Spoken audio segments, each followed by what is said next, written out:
Hello दोस्तों, कैसे हैं आप लोग। तो फ्रेंड्स, हम लोग जो है यहाँ पर एनसीईआरटी के सीरीज़ में चैप्टर 4 पर आ चुके हैं और हम लोग यहाँ से समझेंगे कि जो है चैप्टर 4 में क्या क्या दिया हुआ है। मैं बता दूं कि जो है चैप्टर 4 में जिसका नाम है क्या बताती हैं हमें किताबें और कब्रें।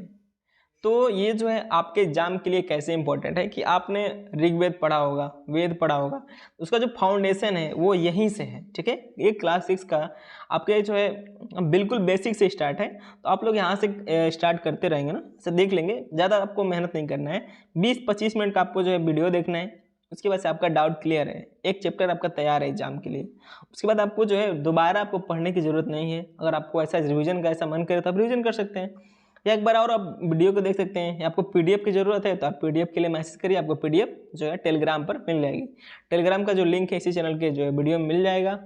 ठीक है, तो फ्रेंड्स बिल्कुल घबराने की जरूरत नहीं है और एनसीईआरटी पढ़ते रहिए, क्योंकि एनसीईआरटी की क्या है, आप लोगों का फाउंडेशन है। और जब तक जो है फाउंडेशन मजबूत नहीं होता है तो आपको पता है कितनी सारी प्रॉब्लम होती है। तो हम लोग जो है फाउंडेशन को बिल्कुल बेसिक से पढ़ेंगे और अच्छे से पढ़ेंगे एक स्टोरी के माध्यम से, ताकि वो भूले नहीं। ठीक है, तो इसमें बता दूं कि इस चैप्टर में हम लोग क्या पढ़ेंगे, वेदों के बारे में पढ़ेंगे और जो है कुछ कब्रों के बारे में बताई गई है। ठीक है ना, जो सिंधु घाटी सभ्यता से रिलेटेड है, तो वहाँ से हम लोग देखेंगे। यानी एक तरह से आप यहाँ से वैदिक चीज़ें को आप जो है यहाँ से देख पाएंगे। अगर आप कहीं से तैयारी किए हुए हैं वनडे एग्जाम के लिए, कहीं से सब्सक्रिप्शन लेकर, तो वहाँ पर यहाँ से आप जो है उसको लिंक कर पाएंगे, क्योंकि एनसीईआरटी एक बहुत बेहतर चीज़ है, आपको एक बार देखना जरूर चाहिए। इसके सीरीज़ को देखिए, हिस्ट्री क्लास चल रही है, बाकी सीरीज आपको दिन पर दिन मिलती रहेगी। एक क्लास मॉर्निंग सुबह 7 बजे जो आपको डेली प्रोवाइड हो जाएगी। ठीक है ना। तो क्या बताती हैं हमें किताबें और कब्रें। पुस्तकालय में मेरी एक बच्ची है जिसका नाम मेरी है। जैसे एक घंटी बजी, शिक्षक ने छात्रों को अपने साथ आने को कहा। आज वे पहली बार पुस्तकालय जा रहे थे, यानी लाइब्रेरी जा रहे थे। मेरी ने देखा कि पुस्तकालय उसकी कक्षा से काफ़ी बड़ा था और वहाँ किताबों से भरे कई रैक थे। रैक मतलब इससे रैक रेक बना होता है ना, रेका, रेक जानते हैं आप लोग, अलमारी जैसे की जो पत्थर की बनी होती है। वहाँ पर कोने में एक अलमारी थी जो मोटी मोटी किताबों से भरी थी। मेरी को एक अलमारी खोलने की कोशिश करते देख शिक्षक ने कहा, उस अलमारी में, शिक्षक क्या कहता है कि उस अलमारी में अलग अलग धर्मों से जुड़ी हुई महत्वपूर्ण किताबें हैं। धर्मों से जुड़ी हुई क्या है, महत्वपूर्ण किताबें हैं। क्या तुम्हें मालूम है कि हमारे पास वेदों का भी एक संग्रह है। मेरी सोचने लगी वेद क्या है। तो इस बुक में हम लोग को क्या पढ़ना है, तो इन्हीं धार्मिक किताबों के बारे में पढ़ना है। और इन किताबों में जो है क्या क्या लिखा है एक संक्षिप्त भाषा में, तो उसको हम लोग को देखना है। और आखिर वेद क्या है, वेद को जो हम लोग यहाँ पर देखेंगे, आखिर वेद किसे कहते हैं। तो इन दो टॉपिकों को लेकर हम लोग चलेंगे और आपके एग्जाम के लिए एक फाउंडेशन तैयार करेंगे। ठीक है, यहाँ से देखते हैं।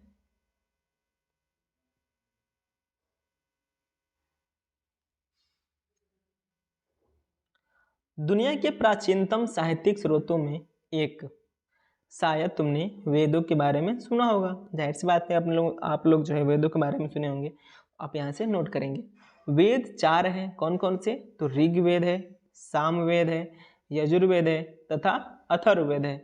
सबसे पुराना जो वेद है कौन सा है, तो ऋग्वेद है, जिसकी रचना लगभग 3500 साल पहले हुई थी। आज कितना चल रहा है, 2000 से 1500 पहले। ठीक है, यानी 3500 साल पहले। ठीक है, यानी जो है, तो ये जो है चीज़ हम लोग को देखने को मिलती है। ऋग्वेद में 1000 से ज़्यादा प्रार्थनाएं हैं। क्या है, प्रार्थनाएं। ऋग्वेद में 1000 से ज़्यादा प्रार्थनाएं हैं जिन्हें सूक्त कहा गया है। अब यानी ऋग्वेद में कितने सूक्त हैं, तो ऋग्वेद में 1000 सूक्त हैं, यानी 1000 सूक्त हैं। यानी सूक्त मतलब क्या होता है, यहाँ से आप समझ लेंगे कि सूक्त मीन्स क्या होता है, प्रार्थनाएं हैं। 1000 प्रार्थनाएं लिखी गई हैं, यानी 1000 सूक्त लिखा गया है। किसमें, वेद में। किस वेद में, ऋग्वेद में। सूक्त का मतलब है अच्छी तरह से बोला गया। ये विभिन्न देवी देवताओं की स्तुति में रचे गए हैं। जो ये रचना हुई है जिसे सुक्त कहा गया है यानी प्रार्थना कहा गया है, तो प्रार्थना किसके स्तुति में होगी, यानी किसके आप जो है किसके लिए करेंगे, किसके लिए मतलब जो है आराधना के लिए करेंगे, तो देवी देवताओं के लिए करेंगे, क्योंकि यहाँ पर जाहिर सी बात है लिखा हुआ है प्रार्थना। तो यानी जो देवी देवताओं में जो है जो सुक्त जो रचे गए हैं वो देवी देवताओं की स्तुति में रचे गए हैं, उनकी आराधना में रचे गए हैं। ठीक है, अब देखिए ऋग्वेद में 3 जो है देवताएं बहुत महत्वपूर्ण हैं। अब ऋग्वेद में 3 देवताएं कौन कौन से महत्वपूर्ण हैं, तो अग्नि है, इंद्र है और सोम है। अब जो है अग्नि, इंद्र और सोम।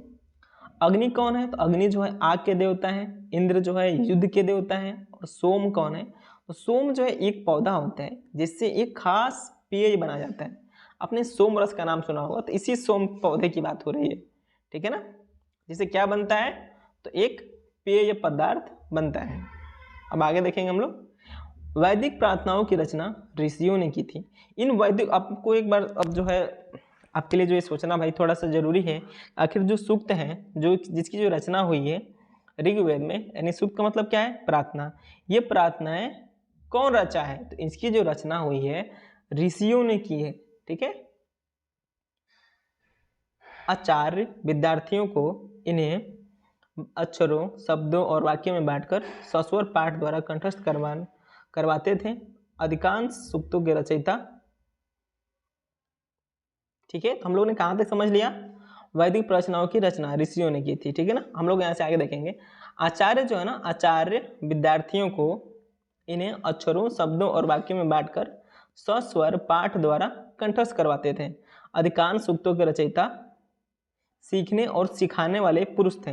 यानी जो अधिकांश जो सूक्त जो लिखे गए हैं, इसके जो रचयिता जो है, इसके रचयिता कौन है, तो सीखने और सिखाने वाले, यानी लेखन की बात यहाँ पर अभी नहीं हो रही है। ठीक है, कुछ प्रार्थनाओं की रचना महिलाओं ने भी की है। यानी जो इसमें से जो कुछ सूक्त हैं उसमें से कौन लिखा है, तो कुछ जो है पुरुष ने भी लिखा है और कुछ महिलाओं ने भी। ऋग्वेद की भाषा कौन सी है, तो प्राक संस्कृत है या वैदिक संस्कृत कह सकते हैं। तुम स्कूल में जो संस्कृत पढ़ती हो उससे यह भाषा थोड़ी भिन्न है। अब देखिए यहाँ पर बताया गया है कि जो वैदिक जो संस्कृत है और जो हम लोग आज के जो स्कूल में जो संस्कृत पढ़ते हैं, जो आप 7 में 8 में पढ़ रहे होंगे, जो पढ़े होंगे पहले, तो उस भाषा से जो है वैदिक संस्कृत की क्या थी, थोड़ी अलग रही होगी, थोड़ी मॉडरेट रही होगी। जो हम लोग आज समझने में दिक्कत हो, उसको समझने के लिए आपको अलग से थोड़ा पढ़ना पड़ता है। ठीक है,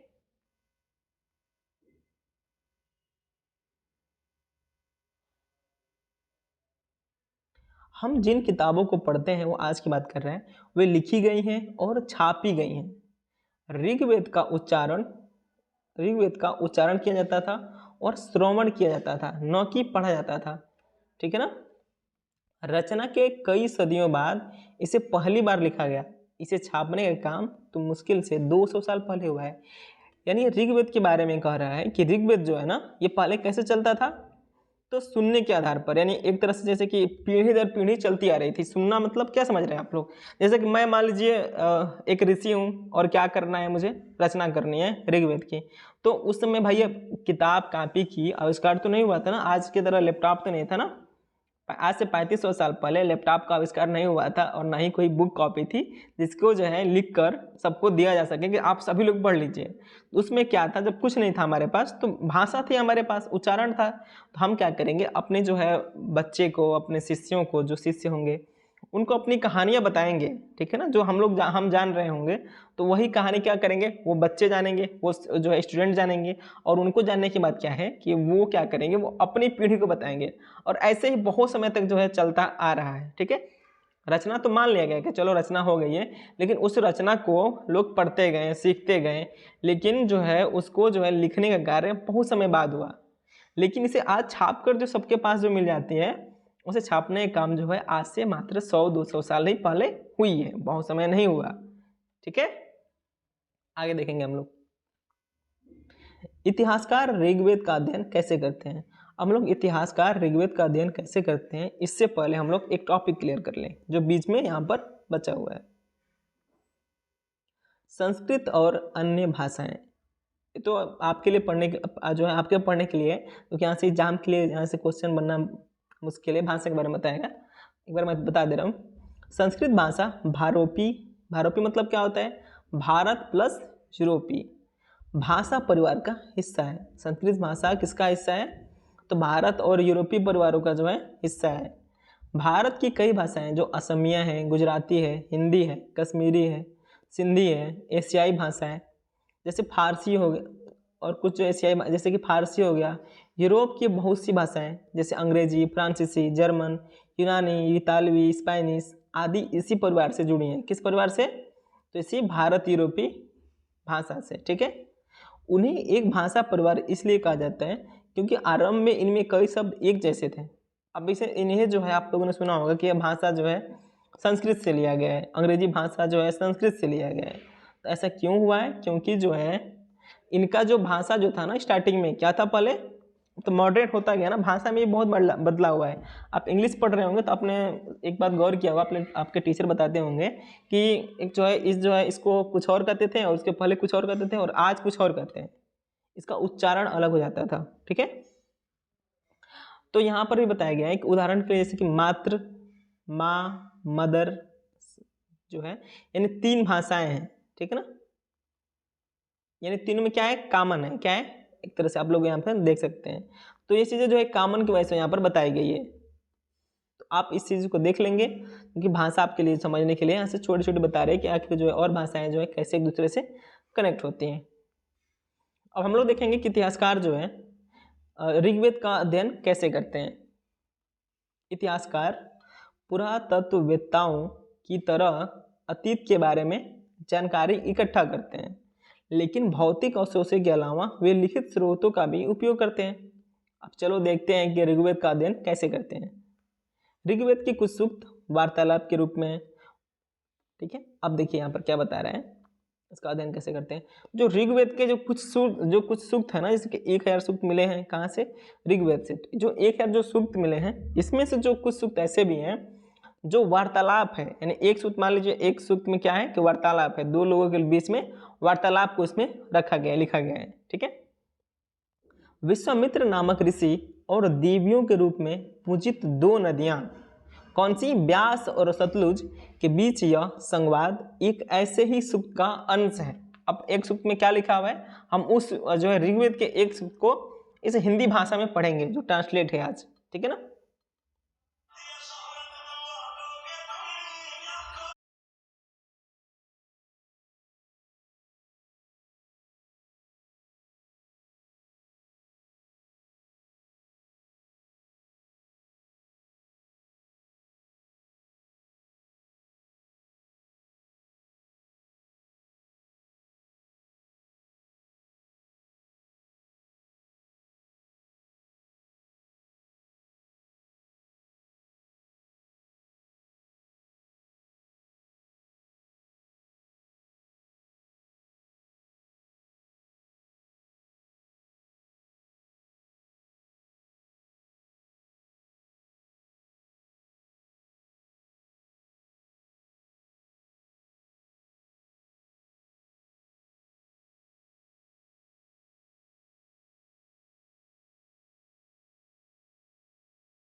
समझना चाहिए कि एक सूक्त में क्या है, वार्तालाप दिया हुआ है इसी तरह के।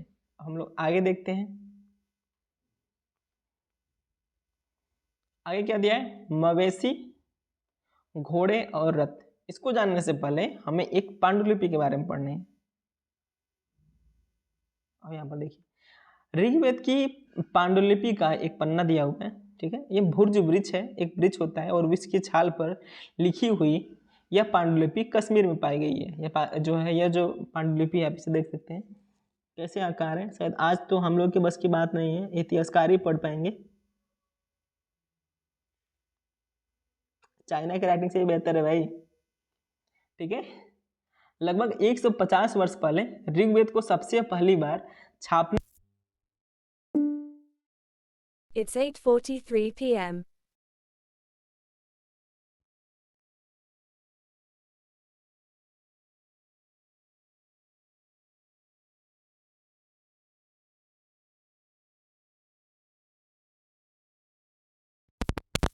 पुणे जाइए और पुणे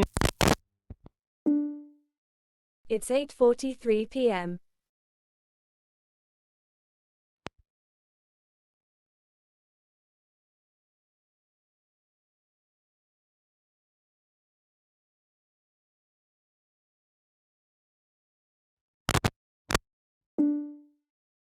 It's 8:44 p.m.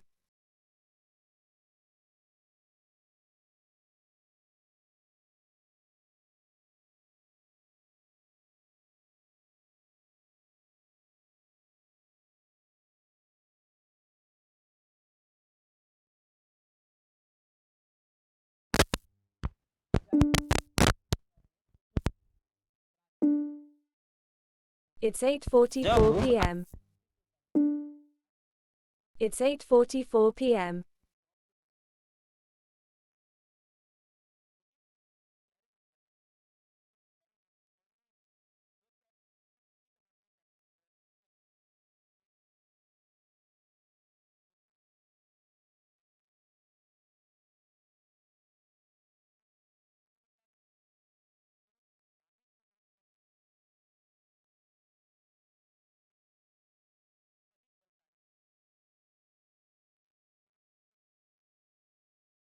किसकी होगी, सोने की, चांदी की? समय किस? It's 8:45 p.m.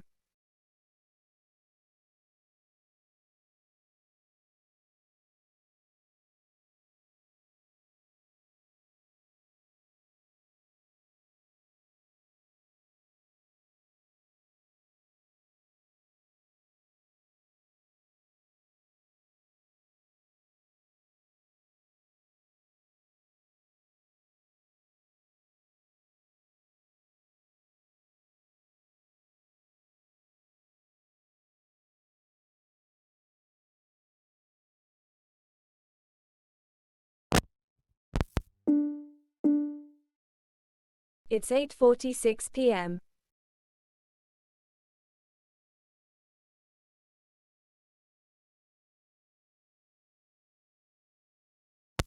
घोड़े की मांग भी करेंगे। इन लड़ाइयों में मवेशी जीतते थे, यानी अब लड़ाइयाँ किसके लिए हो रही हैं, मवेशियों के लिए। लड़ाइयाँ वैसे जमीन के लिए भी लड़ी जाती थी जहाँ अच्छे चारागाह हों, यानी खास करके अब मतलब मेनली क्या है, इन लोगों का रीजन क्या है, रीजन क्या है कि पशुओं के लिए ही लड़ना है, पशुओं के। It's 8:46 p.m. खास It's 8:46 p.m.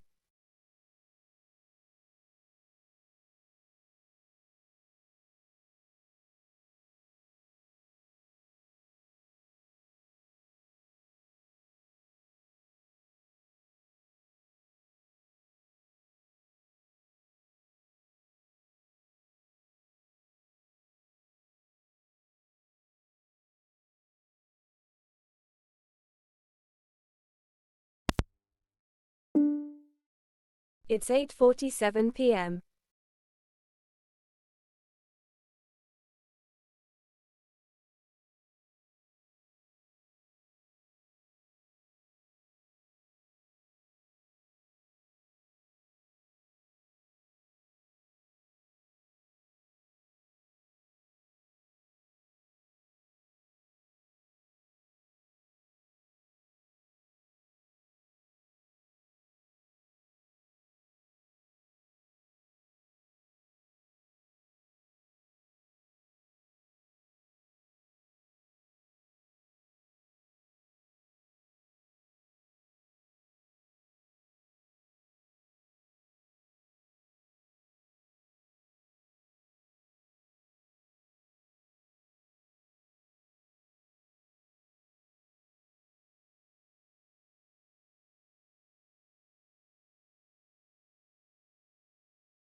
देखने को नहीं मिलेगी। It's 8:48 p.m.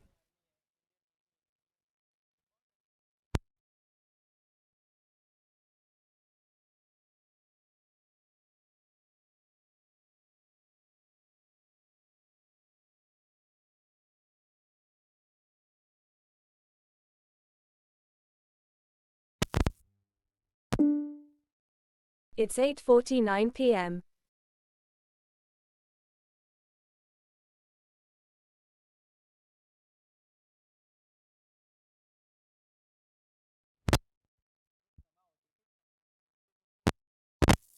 ठीक है। युद्ध व शांति के विषय में सलाह भी करते थे।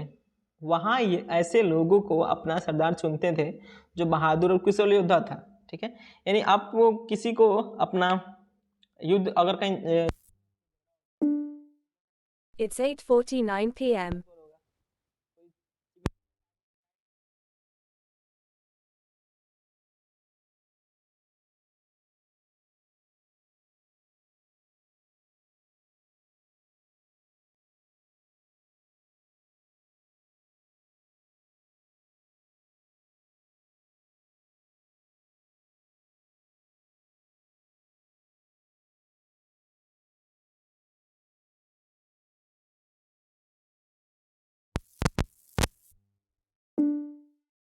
It's 8:50 p.m.